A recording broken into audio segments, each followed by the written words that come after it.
got a good amount of people here, and I don't want to get started too late so that we don't go over. So I'm going to get us started. Hello, everyone, and welcome to the first ever STYLEMAX Retailer Social. We hope that you guys all had a nice Memorial Day weekend and are excited to kick off the week by bringing our small business and retail community together today. In the next 45 minutes, we'll learn from 3 STYLEMAX boutiques across the Midwest.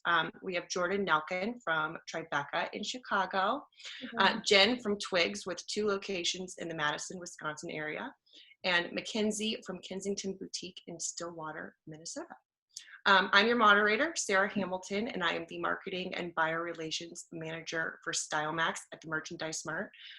Like I said, we're super excited. About 45 minutes. We'll wrap up with question and answer at the end if we have time, but feel free to interact with us on chat as we go through the Zoom. Cool. So just to start things off, I want to level set with everybody. Jordan, is your store currently open, and what restrictions are you operating with right now? I'm going to say that we're kind of open. So I think it was March 16th, we had to shut our physical doors, and those are still closed. We're able to do all online orders in Chicago and curbside pickup, but we're not able to have anybody come in the store.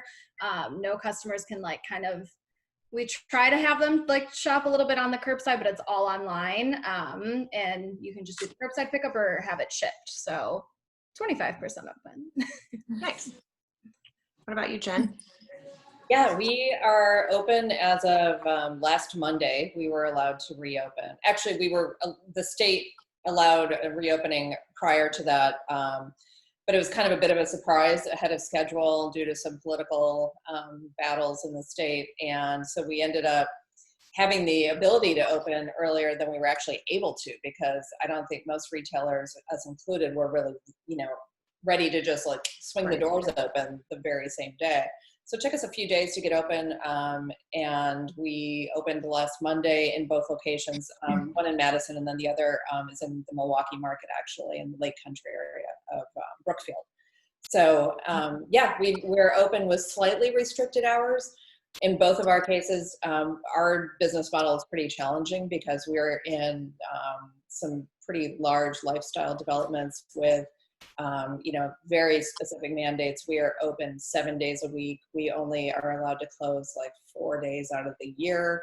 And we are open 11 hours a day, typically, under normal circumstances, with the exception of Sunday being 7 hours a day, or 7 hours. So we're slowly building up to that. We're currently planning on being open 7 days a week, starting June 1. Cool. Yeah. Cool. What about you, Mackenzie?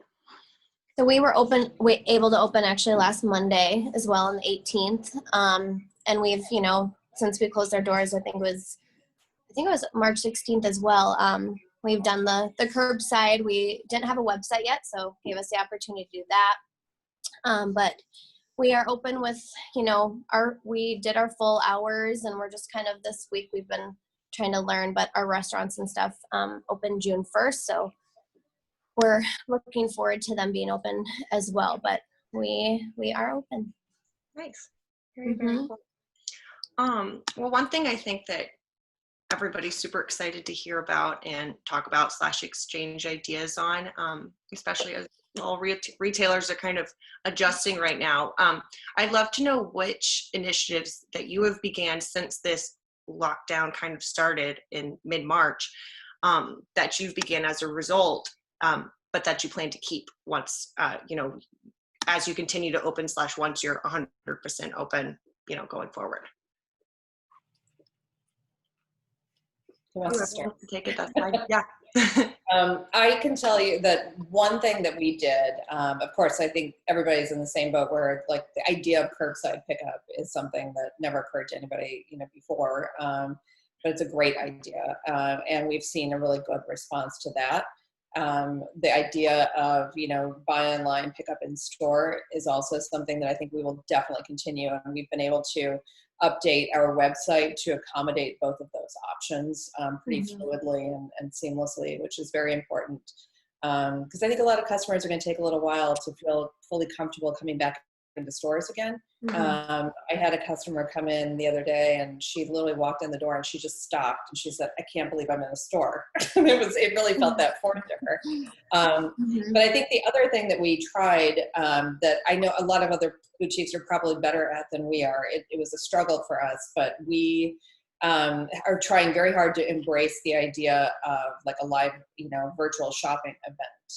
Mhm. And I think because we had a hard time finding somebody within our own Twigs family, myself included, who felt completely comfortable being on camera, like, interfacing with the customer directly and trying to do like an in-store live shopping event.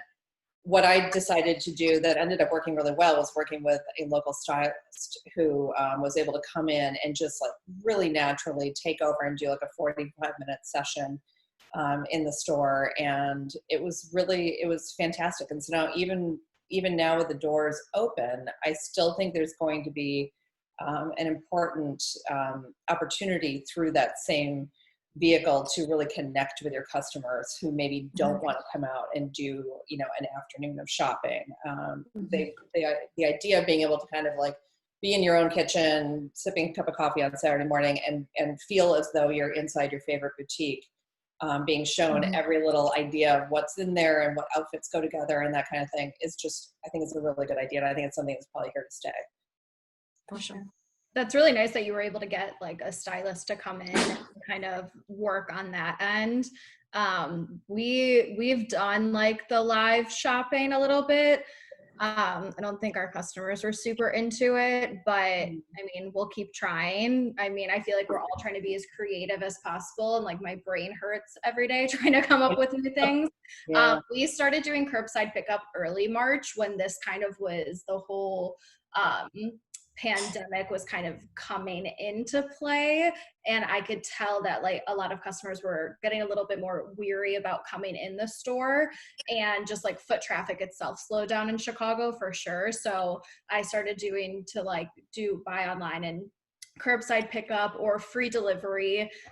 That's something that I definitely think that we will keep around. And like you said, I think it's going to take a long time for customers to feel comfortable. So we were talking about this earlier, just having like the hand sanitizers everywhere, making them feel comfortable. I also sell face masks because they are required in Chicago, like anywhere you go outside. So that's something that people really like, and they're under $10. So they're reusable, they're washable. People don't feel like they're getting taken advantage of, just to feel safe. Right. So just doing new things, selling new things is definitely something that we're going to keep on going with. Yeah, same with us. We've done the curbside the whole time, and allowing the pickup in store option from our website has been really great. We have kind of one of the fun things. So we have a local jewelry designer, and she has sent us a collection. Basically, we've done it weekly, a virtual trunk show. We're calling it like Helen Wang Happy Hour. That's the designer name. And we do like an hour trunk show where I just kind of, style different looks with her jewelry. And all my customers have really enjoyed that as just kind of a time to connect, because we kind of, one of the big things that we did in store before this was events, and we would bring in jewelry designer, whoever, for trunk shows. So that was a good way to have a little bit of normalcy, and it's something that I hope to continue. I think the hardest time is just trying to find the most captive audience, like what time of day, what day. So I played around a lot. Thursday nights in like the evening after dinner, like 6:30, we found is a pretty good time. We're going to continue our free local delivery. We have done some like FaceTime, Zoom shopping appointments, but the biggest tool I think that's been great for us is we've produced Instagram TV, like try to do it at least daily, post a video of, we do clothing, home, and gift here. So we kind of highlight different things, and that's been a really good way to have, something at the fingertips. And with the virtual world right now, we've felt that has really given us a good voice here as well. Oh, love that. That's great. One thing that I thought would be cool to talk about was, because each of you are kind of doing this differently, especially I know Jordan and Jennifer being super adventurous with this, is how you're using your windows right now. Yeah. Meaning that maybe a week ago, 2 weeks ago, you couldn't really have anybody coming through that store. But Jordan and Chicago, obviously there's foot traffic in the West Loop, still maybe not nearly as heavy as it once was, as it's, we've been told to do. But do you want to share what you guys have been up to? And Mackenzie, I don't know if we know much about your windows, but tune us in. So for my window, I've been changing it. We always change our window weekly because like you said, we get so much foot traffic. We want the person that's walking by every day on their lunch break or after work seeing a new outfit all the time. And we added QR codes to the window. So if you see something, you're like, oh my God, I love that pair of pants, I need them. You could just put out your phone and scan the QR code. And we got a great feedback with that too. And just trying to be as creative as possible. We're putting more tables up, like right behind our mannequins too, to showcase all of our new purses. And I know bras are something that no one wants to wear once we're back in the real world, based on what customers have been telling me. So we got a ton of new bralettes, and we just have them hanging kind of as like a background. So you can't see so much into the store as much as possible, but you're able to see way more product, a little bit in more detail, and things that people want more, like bralettes or, comfy pants and stuff like that. Oh, that's a great idea. We did, we've done a couple of different executions, and we try to keep everything updated too. And I think even if the stores aren't open, it's important to have them feel updated and refreshed, especially in a place where you've got, we have a ton of window space in one of our stores and a pretty ample amount in the other. But one of them, Madison flagship store in particular, just has an incredible amount of window space, which is kind of daunting as an owner in a way, because you're like, it's a big commitment, you have to keep it up. And so last week I was in the store on a Saturday, and it was right before we opened, and I decided, what I'm going to do is just replicate basically something that I feel like has kind of defined a lot of our lives in the last couple of months, and the idea of just kind of dressing, from the waist up to a certain extent, because that's what's important right now. We're all very visual, through these incredibly important vehicles like Zoom that we are now so dependent upon. But so anyway, so I put together a really fun window with 8 mannequins, and they were all wearing really fabulous outfits with perfect jewelry and everything, from the waist up, but waist down, they're wearing sweatpants and cut off shorts and that kind of thing. And we just put a chalkboard in the window that said, we're Zoom ready, are you?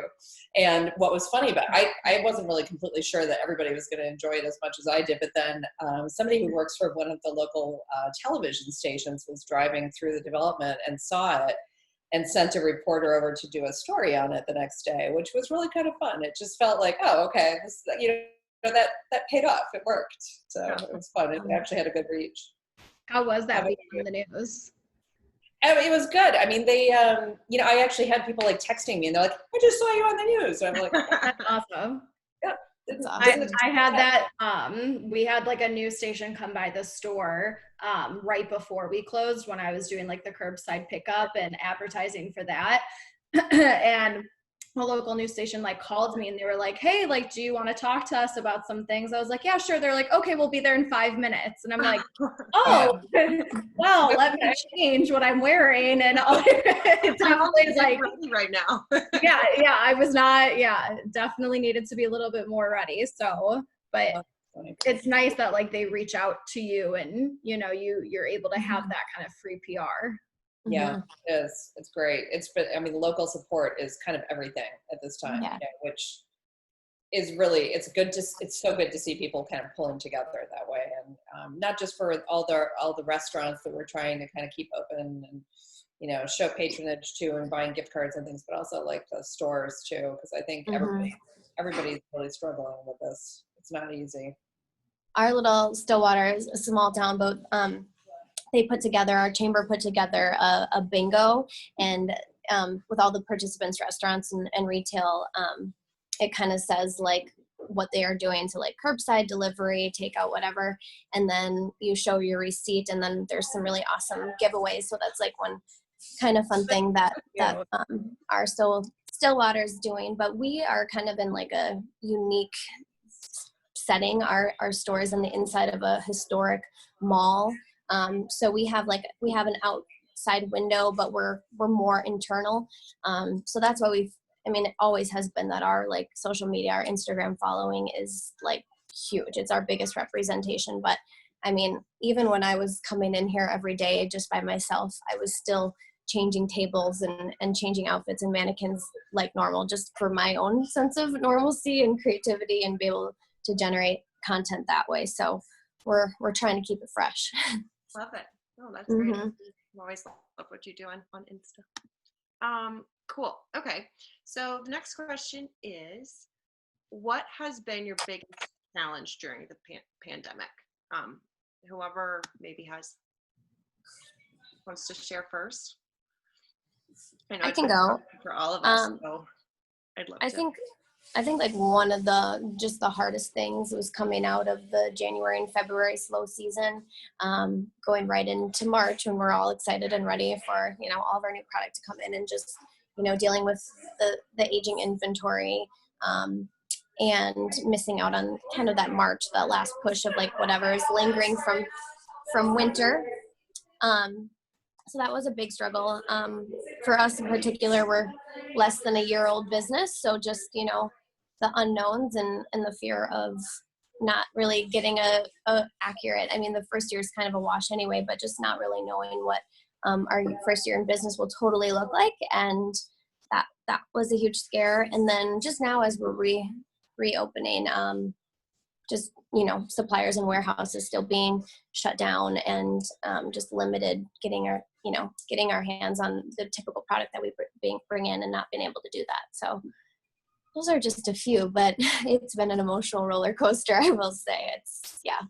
If we can get through this, we're bound and determined to get through anything. That's basically where it's at. So every day's been a up and down. It's just really emotional. So it's our integrity, it's our livelihood, and yeah, but it feels good to start having a little normalcy back with customers in. So, I think to piggyback off of what you were saying, like coming off of the slow months of January and February, the last thing you want to do is close for 2.5 months after you said the winter season. And one of the things that I realized, like walking into the store, because I would go into the store every day just for like a sense of normalcy, and I was like, abandoned my baby. Like, I can't not be in here. This is so weird. But every time, like, especially after being closed, you know, I think it's almost been 3 months now, still seeing like a sweater, and I'm like, I don't want to see a sweater. This is making me depressed. Like, this is the last time that I was open. And yeah, we're kind of getting a little bit more of like new inventory just to like keep our online a little bit more fresh, but still being in the physical store and seeing all of the like older inventory, it's emotional. I'm just like, okay, I'm in a bad mood. I need to go. For sure. Yeah. I think that, you know, I think every retailer is probably in the exact same boat. If you had to pick one thing that was the biggest challenge, or maybe the scariest feat to, you know, overcome, is the idea of aging inventory. That whole concept of like going into your closed down store and looking at, you know, hundreds of thousands of dollars of inventory that might as well be hundreds of thousands of dollars of rotting bananas, you know, and you're like, okay, so none of this is, you know, essential. But it's all, you know, I mean, that's a very unique piece of the retail puzzles that, you know, it's one of the reasons it's one of the hardest business models to make work. It's because we all own our inventory, you know, and so trying to get creative on how to move it, how to capture people's attention, and also while doing so, how to maintain some kind of margin as best you possibly can in what is obviously a very promotional and discounting, you know, environment right now. It has to be. So that's really tricky. But it really boils down to the next domino in that effect, or in that chain to get knocked over, is relationships. It's your relationships with your vendors, relationships with your factor representatives, and relationships with your landlords, you know, and all three of those are incredibly challenging to maintain. And then of course, you know, the relationships with your customers, but yeah, it's definitely your success and failure and your possibility of staying alive and open. It depends a lot on your conversations you're having with your vendors and your factors and your landlords. It's hard. Yeah, it is. It is. Yeah. No, we certainly, I mean, we feel for you guys. We want that support. So much that I think is going on now too is, forcing all kinds of business models to find this. Obviously, we hear a lot about the new normal and changing things. So maybe what are some of the changes that you have put in place that's, been super surprising for you since this all started? Maybe in a I think one of the something surprising for me is a lot of things that I was not selling. Obviously, I wasn't able to have like a good chance with it to kind of like sell, but some items that I had for, maybe like more than a month or two, and I was too like emotional or too attached to it, where I was like, I'm not putting this on sale. Like, I love this one too much. Like, I know we're going to sell it. And things that just were not selling in the store, I completely sold out of online. And it was like multiple items. So I thought that was really interesting. Like, different items were selling online. I don't know if it, obviously you can't tell what something looks like with on a hanger, but I don't know if the models were just doing a really great job in the pictures that I posted online, but that was something that I found really interesting, and I could definitely use that going forward once we are able to open.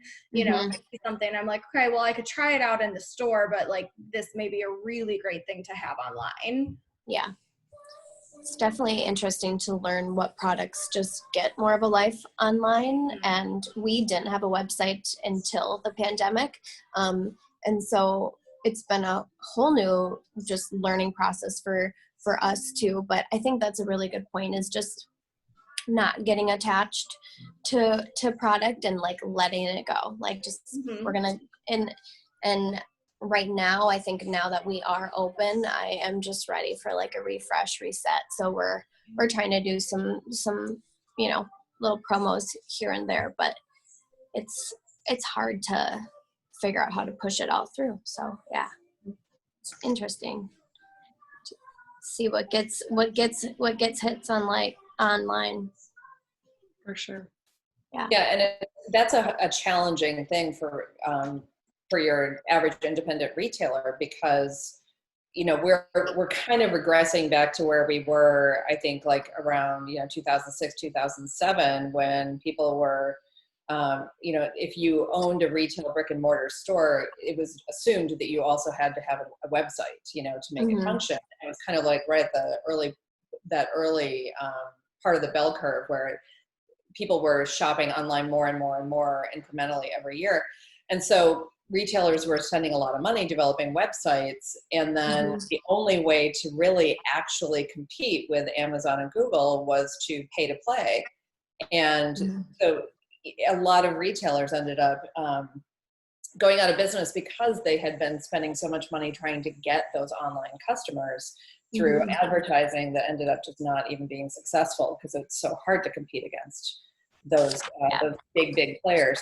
What we found, we managed to survive the Great Recession, and I honestly thought that was going to be the worst of what our business was going to see, but here we are.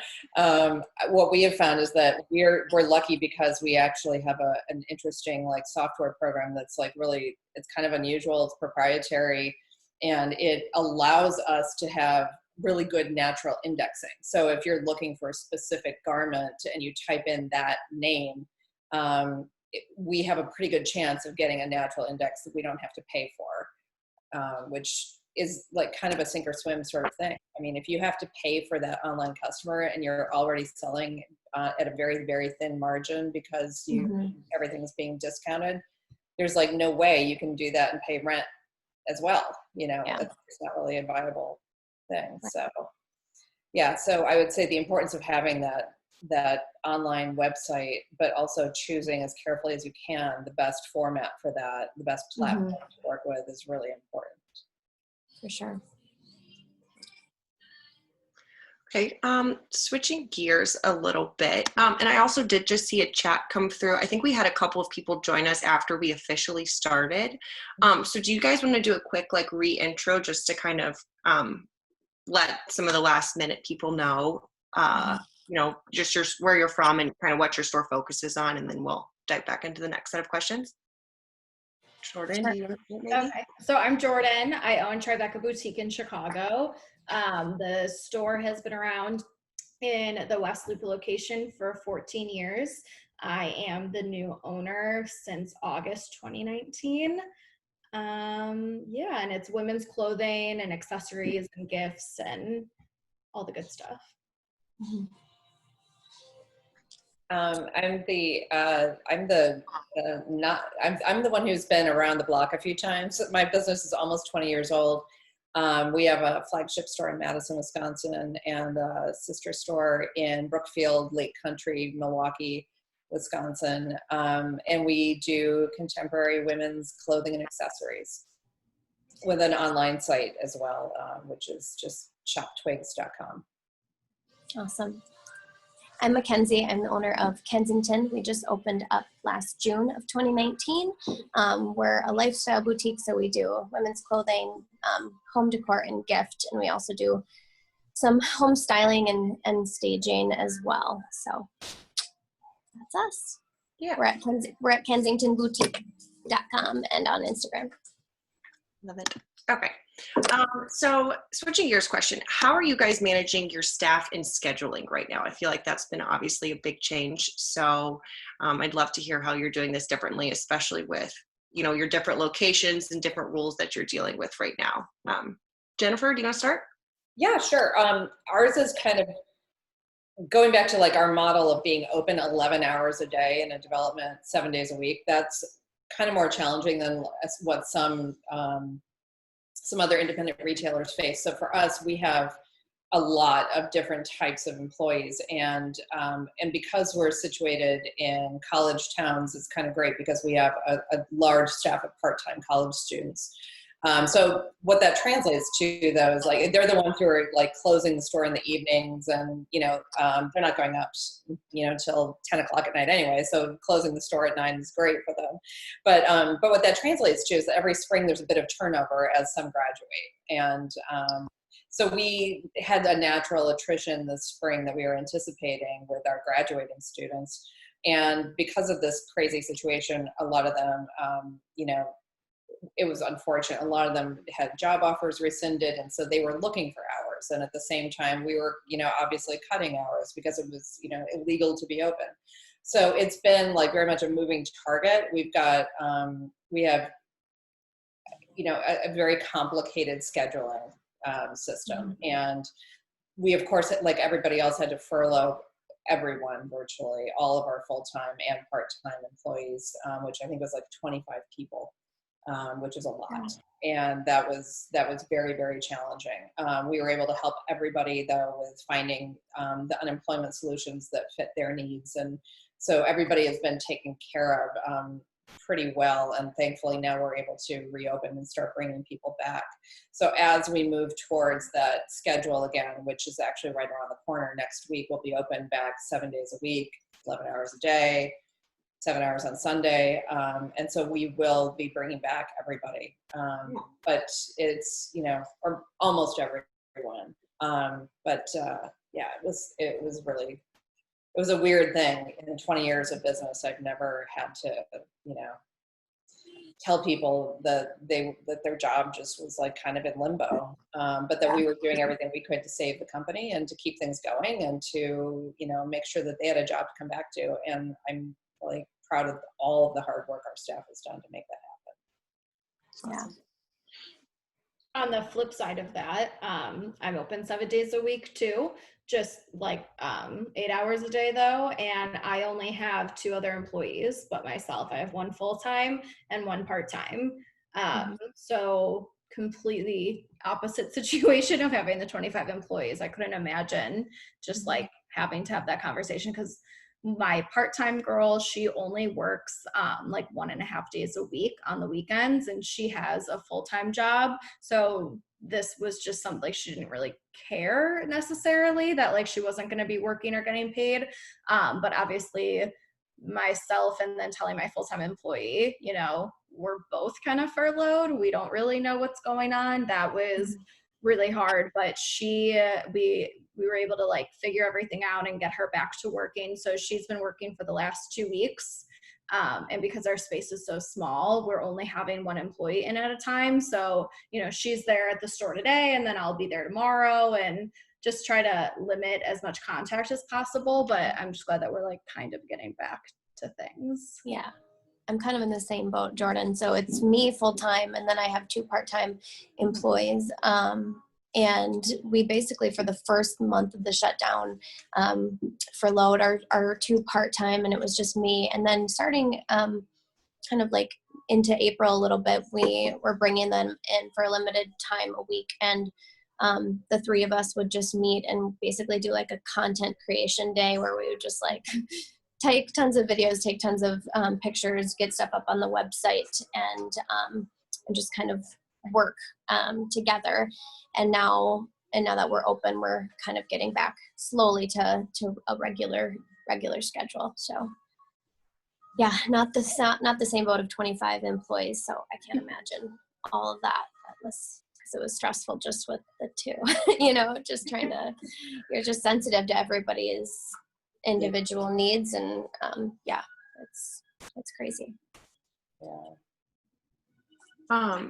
So which of you guys that were doing this, or maybe you're opening up a little bit, how many of you were doing in-store shopping / scheduled appointments, before you could open, and maybe talk about that transition if you have opened into hosting them in the store? We were doing, the week before we opened, we were allowing for in-store shopping appointments. And it was like 3 people were allowed in store at a time in a group of 3. And I had a few people that came through to do that, but it just, I think we were more comfortable kind of waiting until that official date on the 18th. So we didn't really advertise that, but we just kind of waited. If we had like our loyal customers that were reaching out and seeking that out, then we would allow it. But we weren't really heavily advertising that we were doing that yet. So yeah, we just try to keep it minimal and follow all the suit that we can. And then since you've opened up this week, kind of how's that gone, and what you're offering, and how that your store layout maybe has changed or anything like that? We are still like offering everything as far as free local delivery, curbside, and we're still taking shopping appointments. I've yet to have somebody take on a shopping appointment because they're just, basically saying, hey, I'll do curbside, you pick it out for me, or they'll do pick up in store from their online order. So we haven't necessarily scheduled appointments since we've been open, but we're still leaving that completely open as an option. So we're really not planning to take anything away from what we have as options for customers until maybe we just get too overwhelmed with things. So we'll try to keep everything in place as well as being open 7 days a week. So.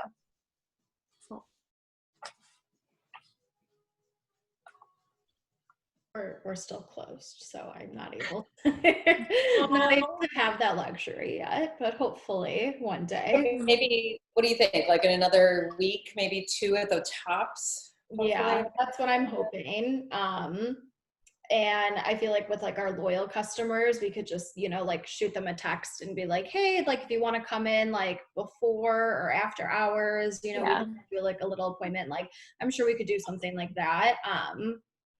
But for now, we still wait. Jordan, have you sent any like boxes on approval to customers, kind of like a style package and that sort of thing, where you can just be like, based on everything I know about you and what you like, we thought you might want to take a look at these things? So a lot of my loyal customers that I would be able to do something like that with, right when like in mid-March, we had like a couple of like FaceTime appointments, or, they would just like text us things from the website, but majority of them all had like second homes. So they weren't even in the city, and they were like, oh, we're not accepting packages. I'd rather just come in the store. So that kind of thing. We were thinking of doing that as like an additional, I think like mid last year or like early this year, we were thinking of doing like a monthly like style box, just as like an addition to, because we always had our online store, but it wasn't as good as it is now, but we're actually paying attention to it more.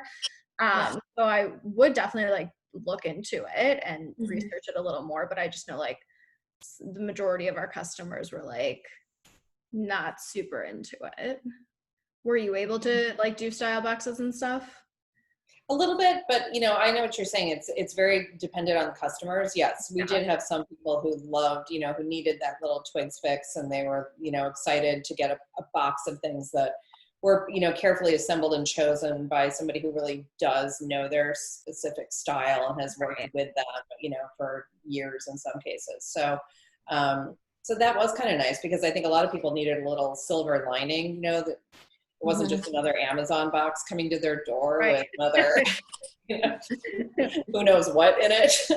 So yeah, it was nice. So I think that is something that, I think we'll probably continue to do that for some customers who don't even really necessarily want to do the curbside pickup or something. It's a good another option to have. Yeah, definitely. Yeah. Yeah. Okay, and then we have, let's see. Okay, just a couple last things, and then I'll try to get to some of these questions that have been submitted as we've gone on. So I know that you all had websites before, this happened, but I wanted to know if any of you guys kind of experienced like a mad rush to get everything online, and maybe some efficiencies that you learned that you're planning to continue, and kind of how your online business has changed. We talked a lot about how your local communities are supporting you. So finding that avenue for them to do that has obviously been an important part. I can start. So we actually, we didn't have a website before we were shut down. So I got our website up and running a week and a half after we actually closed our doors, which was insane. You can ask my husband. I was like working till 2 a.m. every day. So we don't really have much to go off of, other than like we're really happy with what the website has done and how it's generated, and it's nice to sit at home and 8 o'clock at night and get orders coming through. So we're still totally brand new in that regard, and I was kind of giving our business like a year to get under and figure out like who we are, what we're gonna hit hard, and what's gonna sell well before I dove into the website. So it was a quick turnover, but we've been pleasantly surprised with what it has done. That's great. Happy for that for you. That's great. Yes. We've had a website for a really long time, but it was more of something that people used as a tool. Like if they didn't really have Instagram or Facebook, they would go on there as like a pre-shop before they would come into the store, and they would say, oh, I saw this on your website, I wanted to come try it on. So a lot of my customers weren't super into the idea of shopping online, and I am not exaggerating when I say we would get one online order a month, like basically an order enough to like pay for the website to be there. But I would get so excited when like an order came, and I was like, oh yay, like that's so exciting, something new, something different. And now it was a complete mad rush to get everything, because we solely relied on that income of the website. So something that I've learned through this, that I don't know if you guys are doing or any of the participants that are listening, something that's really great is when I would have a vendor kind of email me and say, hey, like we have this order ready for you. But right when I approve it, I'll say, can you send me pictures for me to post on my website? So then I'm not kind of like rushing to find it once I get the box in. I could already have it there and just make it like unavailable. And then once I get it, then I can make it available and take my time to steam it, put it out and all of that, but know that it's already on the only website that people can shop up for Tribeca. So that's something that I found that helped so much, is just getting those pictures from the vendors immediately. And then it's not as crazy. For sure.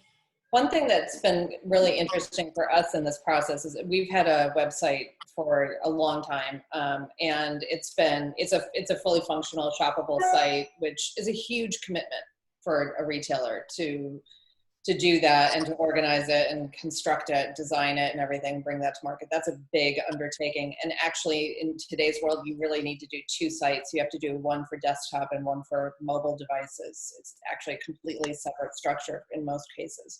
So it's a lot of work. and we've often wondered, like at certain times we're like, oh my God, is this really worth it? Like, yeah, we're getting good natural indexing. Yes, we're like sending, packages coast to coast and occasionally overseas. And that's really gratifying. It's great because it allows you to buy for not just your immediate customer, but also beyond that. But one question we've always had is like, how much benefit are we getting within our local customer base? Because we've known that it was a very successful marketing tool, like what you're describing, Jordan and Mackenzie. Like, customers will like call the store and say, hey, I saw that thing, whatever you had posted, and can you hold it in my size? I'll be in to try it on. But you'd often wonder, like, okay, it's a great local marketing tool. It's more successful than most any other marketing device you can use. But what is it really bringing in dollars and cents wise? And that's a very difficult thing to really quantify. And as part of that cost benefit analysis, while you're trying to justify the cost of running a website and we do all of our own in-house photography and stuff as well. So it's a big undertaking, and editing and everything else. We've often wondered, like, how much are we really getting out of this? Like, how many of our in-store sales are being driven by the website? And I think now this very unusual situation that we've found ourselves in has really told us a lot about that. We all of a sudden, those same customers are no longer intrigued by something they're seeing on the site and then calling the store or coming in to just try it on and check it out in person. They're taking the chance and they're buying it online because that's their only option. And so it is interesting. Like, I feel like it has helped us quantify the usefulness and the expense of our site, and so it's been really, really helpful. So. How have you guys handled returns? Like, if someone's bought, a dress and it didn't fit them, how were you kind of handling returns during? I know that you guys are both kind of like open, but before that, how were you dealing with them? I think I had only one return, and it was past like a regular, timeline. So, but I was like, we're going to honor it because obviously we're closed down and nothing she can do. So she just was responsible for shipping it back, and then she had an in-store credit, and she told me what she wanted, and we just shipped it back. But we were lucky that we really didn't have to endure that just the one time, actually. So it wasn't too bad. Yeah. And we've extended our return policy window because I think you have to. Obviously, we're all in like such weird circumstances. And then the other thing too is that it's almost they're like physically being treated the way the garments are, like, now that the store is open again. When people try things on, we have a process that we go through to make sure that they're safe before they go back out on the floor. And we actually did end up, like, a few days into being open, we really kind of discovered that it was really the importance of signage in store is something that I can't emphasize enough. I think, and it depends on like how big your store is as well, but no matter what, you've got a customer wearing a mask, you're wearing a mask. It's really, the conversation between the salesperson and the customer is much more challenging than it has ever been. So what we have really found is that signage is very, very important. And in the case of like garments being tried on, what we did was we put signs in our dressing rooms, just kind of putting people's minds at ease that there was a special process that was gone through to ensure the protection of everyone's safety. For sure. Yeah. It's kind of strange. I mean, like, some people, it's like being on the subway and they don't want to like make eye contact, they're just like, I'm fine. Just, I'm okay. I'm just going to go look around. But other people are really comfortable in the space. So it's really important to try to like make everybody feel as comfortable and welcome as possible. For sure. Awesome. I'm going to add a new question onto our planned last question, I guess, just because it's so interesting to hear about what you guys are hearing from your customers. And Jennifer, earlier you talked about just the importance of relationships right now, and with so many different people. But I'd love to hear, just kind of as a closure to these questions before we move on to the nominated ones, how has your customer base maybe changed since this all started? And what do you kind of attribute that to if you have noticed a big change?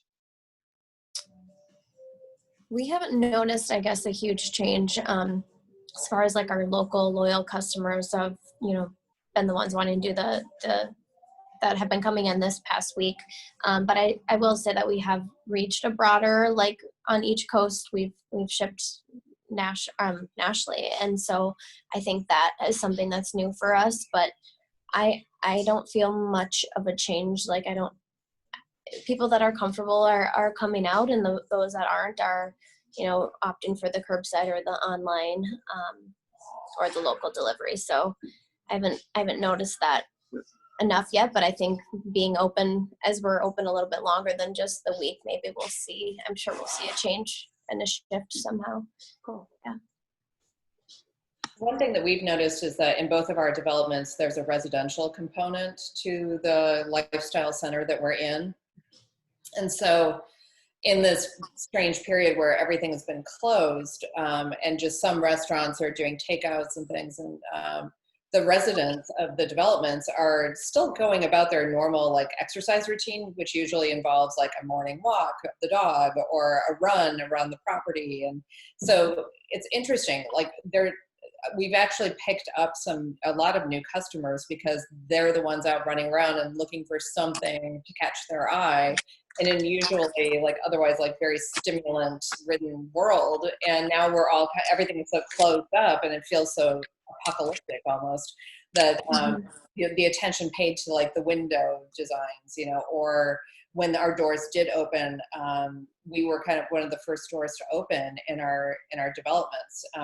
Anthropology and Free People opened with us, but a lot of the other stores are still closed, like Madewell and Kendra Scott and Lululemon, North Face, Apple. Those are all our neighbors, and they're all still closed. So a lot of new people found us because they were so anxious to get back out and interact and do something like recreationally shopping, that when the door was open, they like popped in and they found us for the first time. So it's kind of cool. Yeah, I would say so. When I started selling the face masks online, in Chicago, like each neighborhood kind of has like a Facebook group. So I'm in the West Loop. So we have like a West Loop Facebook group with like thousands of people. And I've posted in there before, like as Tribeca Boutique and stuff like that. But when I got the face masks in, because everyone was in the group kind of asking about, where to find face masks, I posted it to there. And I ended up getting like 7 different reorders of the face masks. Like that kind of was a really good thing all of April. That kind of like got me through the time, and definitely like kept me busy with that. And because it reached so many people and there's so much interaction on those couple of posts about face masks, it's developed a lot of people that have never even heard of the boutique but lived in the West Loop for 15 years. They're like, oh wow, I live 2 blocks away, I just never go on Madison Street, and that's where my boutique is. So it brought more people. And before I was allowed to do curbside pickup, everyone would have to get it shipped, even if they lived 3 buildings down. So they're like, well, if I'm going to spend, money to get it shipped, let me just keep shopping and add a pair of earrings or do this or do that. And I also had a lot more men come online from the face masks. And now there's a lot more men that are like sending out, like for Mother's Day, there were a lot of gifts that were getting bought and sent. And I could see that like they came from, like that Facebook post. So I think that getting like that different community was really good too. Awesome. I love that. Cool. Well, I want to move on to some of these questions, but it's so encouraging to hear about how each of you are being supported by your own communities and how those are growing. I think that that's, one of the things that's really going to keep all of our businesses going is just that local, but expansion of support that we can also get in an online world. So really appreciate everybody's thoughts. Okay, let's look at some of these questions. Are we able to click on them? Oh, we are. Cool. Yeah, so you can look at them. If you see something you want to answer, just go for it. I do see a couple questions for you, Jennifer Twiggs, talking about like what's your sanitation process for when someone's something on. That is, that was a huge question for me when we were getting ready to open. I was really concerned about that because there's, you know, there's so many things that are being touched all the time in a retail store. We are relying on two big tools. One is hydrogen peroxide, and that tip I actually received from a very good friend of mine who owns a big chain of very different stores than mine, but like she owns 45 very large stores. And she's been open this entire time, and they did all the research and talked to everyone from virologists to infectious disease doctors, and they really did the research. And one of the products that really is very effective is hydrogen peroxide, and it's also still available, which is wonderful, because Lysol wipes and Lysol sprays and Clorox and wipes and those kinds of things are so hard to come by. So what we do is we have a very strict cleaning regimen, like every 15 to 30 minutes. We clean highly touched surfaces with these, with hydrogen peroxide and rags. And then we keep track of all of that, so that, and that's front of house, to put our customers and our staff at ease. Back of house, certain things like refrigerators, microwaves, and sinks and that kind of thing are regularly cleaned as well. And we have a checklist for that, so that everybody knows that they don't have to worry. And then the other thing that we are implementing that has, I think, been really successful is a UV lamp wand. And with in 10, 15 seconds, you can pass that over a phone, a card reading machine, a card swiper, a keyboard, and there's no damage to the electronic device. Can't use it on skin, so be really careful with that. But, if you've got jewelry, sunglasses, all of that kind of stuff, sitting out on display in your store, you can't just, start spraying certain things, certain metals. Sorry, guys. Certain metals and things, with your with hydrogen peroxide. So it's really important to be able to make sure that you use something that doesn't impact the surfaces themselves. So I think the UV lamp is something I would definitely recommend. Awesome. Somebody had a really grim question. Do you ladies think retail and in-store shopping is a dying breed? I really don't think so. And it's something I've asked myself a lot. I don't think so. I think that there's still people who need that connection. They still need to have somebody help them put things together. They still crave that and want that. And, it's the same reason why people are going out to their favorite restaurants right now. Those restaurants that are opening up at 25% capacity. They're doing that because they want that business to survive. They still want that to be a part of their neighborhood and their community. And so it may not be like super comfortable for some people to be going out and having their waiter wait on them with a mask on their face, and for them to be maybe sitting with an awkward distance between their table and the next table and that sort of thing. But these are all like the little concessions that we're making because we actually do place a value on that. And I really do think that in-store, like, styling services and really excellent customer service oriented boutiques like ours are going to continue, because that's just something people want. And I think it's just the I think it's just the time that, like, it can really be the time we can, like, capitalize on this opportunity when, like, Amazon and everything is such, like, what a lot of people are doing. I think it is opening up people's eyes. I'm hoping into, like, the luxuries that can come from a small and the just, like, excellent customer service. Like, I think now more than ever, like, is the time to know your customers and know your community and just, like, really, really develop that. And I don't think that will ever be a lost art, as I hope. I think retail will look different, but to me, it's the time to just, like, gift wrap perfectly, curate everything perfectly, because that is, I think it's a lost art. So, yeah. I also think it's a social aspect at the end of the day. You can order stuff online and then you get so excited when, you get it delivered to you. It feels like Christmas, it's always the best thing, but there's no better feeling than walking into a store and taking a bunch of stuff in the dressing room to try on and having a conversation with whomever is working there about what you're buying it for, you know, what events you have and stuff like that. At the end of the day, it's all, and we've all for so long not been social, and it's all been this virtual. So I feel like people are definitely going to be craving that when we are all open up again. Yeah. It's almost a little nerve-wracking too, I will say, and Kenzie, I don't know if you found this, but now going into our second week of being reopened, it is really important to make sure that your staff feels comfortable, like, and that, and supported by you, the owner. That is super critical, I think, because, you know, some people come in, and we actually are an unusual retail store and to the extent that we actually are requiring masks to be worn by our customers. And that was a big question that we battled with. And we were worried we were going to maybe disenfranchise certain people, but we just felt that, you know, to protect our staff and support them, that was something we needed to do. And I really am glad we made that decision.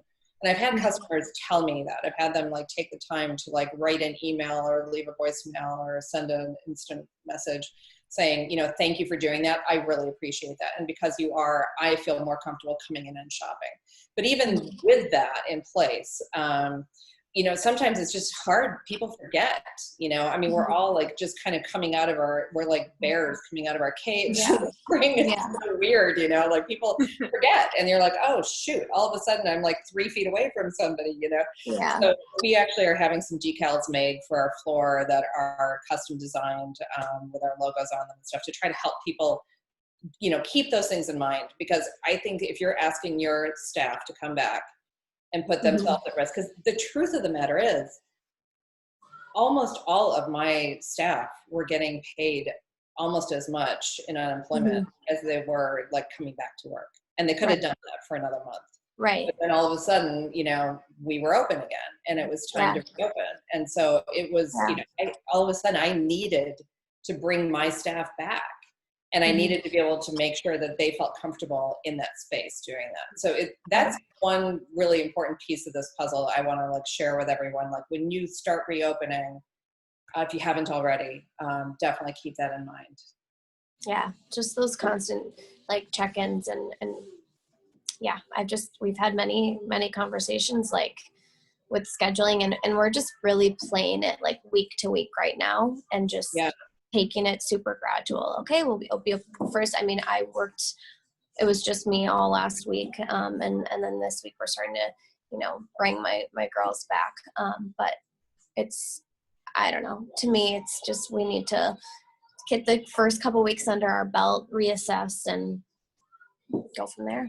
I mean, community is everything. That's so much of why, you know, STYLEMAX wanted to put this together to give you guys the opportunity to talk and so many other retailers the opportunity to listen because we have to lean on each other and, you know, that strength will come with, you know, having these conversations and figuring it out together. So, absolutely. And I saw that somebody asked, apparently they're having connection issues and they said, can you please repeat the sanitizing process on clothing? So I wanted to let everybody know too, if they don't know already, that a professional steamer gets to like 212 degrees and that absolutely kills the virus. And that's something we all do anyway. So I think what a lot of customers like hearing is just that as soon as, you know, a garment leaves the dressing room, we put a go back rack for the customers to use. So they felt really comfortable knowing what to do with those garments. And it's part of their peace of mind process. So they put it back on the go back rack. We occasionally go in and pick those things up, steam them, and it's a helpful process. Yeah, and that's the same process that we've been doing is we just tell customers leave everything in the dressing room and then we'll go and then we'll steam and sanitize hangers and everything. That's the process that we've been using as well. So cool. There's more questions in here, but one that I really think would be a good one to kind of touch on before we all go is how you guys are planning for the future in each of your boutiques. I'd love to kind of see, I know the future sometimes looks like 1 week out, 2 or 3 days out, a month out. So whatever kind of the future you're thinking about the most right now, what are your plans and what are you excited about moving forward towards?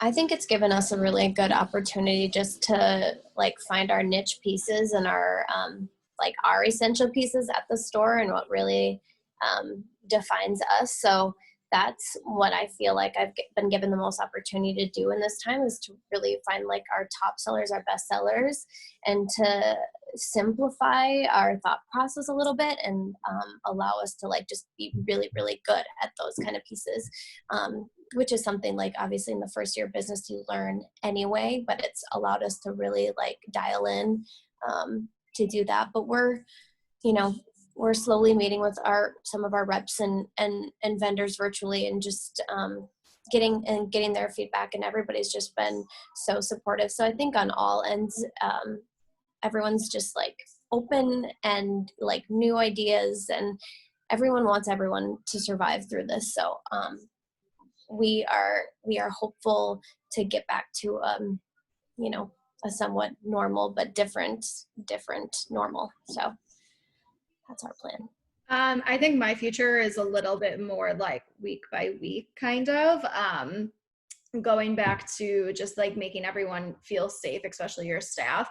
My full-time employee and me were both at high risk. I have asthma, and it's something that, that I've had my whole life. And every time I go to the grocery store, I'm like, obviously nervous and like cognizant of the 6 feet. But then on the other hand, I want to open up so badly. So it's kind of like, how do we make people feel comfortable? And because, we only have 1,000 square feet. That's like how big my boutique is. We fit a lot in there, but it's definitely a little bit smaller. So right now, and my full-time employee, she doesn't have a car, and it's like a 45-minute walk kind of from like the store to where she lives. And obviously I want her to feel more comfortable. There's no Ubers in the city. Obviously the last thing you want to do is kind of like get on a bus. So we do it almost day by day, where, if it's not raining, she'll work.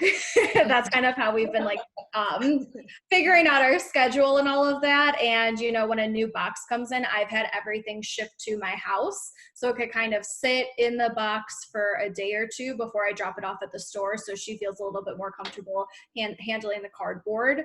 And then we don't have to worry about that. But I haven't really had a lot of like FaceTimes with vendors or anything. I'm more focused on, June and July and the stuff that I'm going to sell during that time, than starting to think about like a fall transition. I can't even wrap my head around that, just because we are still closed too. So yeah. Everything is very like short term, I think, for me and Tribeca. Yeah. Yeah, I know what you mean. I think for us, one way I see our store evolving is probably realistically being a little bit more casually oriented, just in terms of like the products that we offer. I think that it's going to be a while before things really return to real normal, and people maybe are going out and dressing as much as they used to for those occasions. Even on a professional basis, you've got major companies saying that their company, or that their employees can work from home indefinitely. And other companies saying, we're not going to even think about reopening our offices until late this year. And so I think for those purposes, I think maybe the Zoom girls are going to be even more popular. I don't know, but like, I think sweatpants are here for a while to stay. So I think our product mix is probably going to naturally, I would imagine, gravitate towards that direction. I think the other thing that will happen is that I think retail in general is going to end up, or fashion in general, is going to be much more of a buy now, wear now phenomenon than it has been historically. I think, for us, like we have, I think we have like 80 designers at this point. Like I'm probably going to end up paring that back. I'm probably going to focus mostly on the relationships that really matter to me, that, produce the best sales margins and that sort of thing. Sure. And as the owner, I think I'll probably, and buyer, I'll probably focus a lot more of energy on just like the really good relationships that I have business-wise. And I think that's going to change. And I think, unfortunately, I think a lot of designers aren't really going to necessarily be around. I think there are going to be some that probably cease to exist, which is sad. Yeah. So that will naturally happen anyway. But I think focusing your efforts on the vendors that you really like working with and that you can make money with is important. Yeah. Well, guys, it was so awesome to have you. We're hoping that we can get everyone together soon. You know, we're waiting for information. And when we can all get together in person, we'll have to do a little cheers and celebrate STYLEMAX style. Everybody that tuned in, thank you so much for joining us today. The first retailer social is something that we are super excited about, and definitely want your input on if you want STYLEMAX to host more things like this, ways that we can support all of our retailers, those obviously the ones that you can see on your screen, but those of you at home and in your stores across the Midwest, we're rooting for you, and we believe in the power of small businesses. So you've got us on your side. We can't wait to see everyone again, whenever that may be. And if you have any questions, don't hesitate to reach out to STYLEMAX. Our contact info is on the website.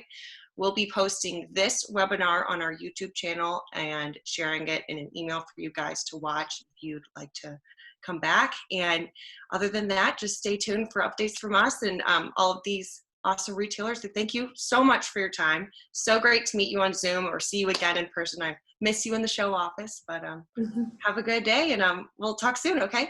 Well wishes, everyone. Best of luck. Stay well. Yes. Yep. Thanks, everyone. Thank you.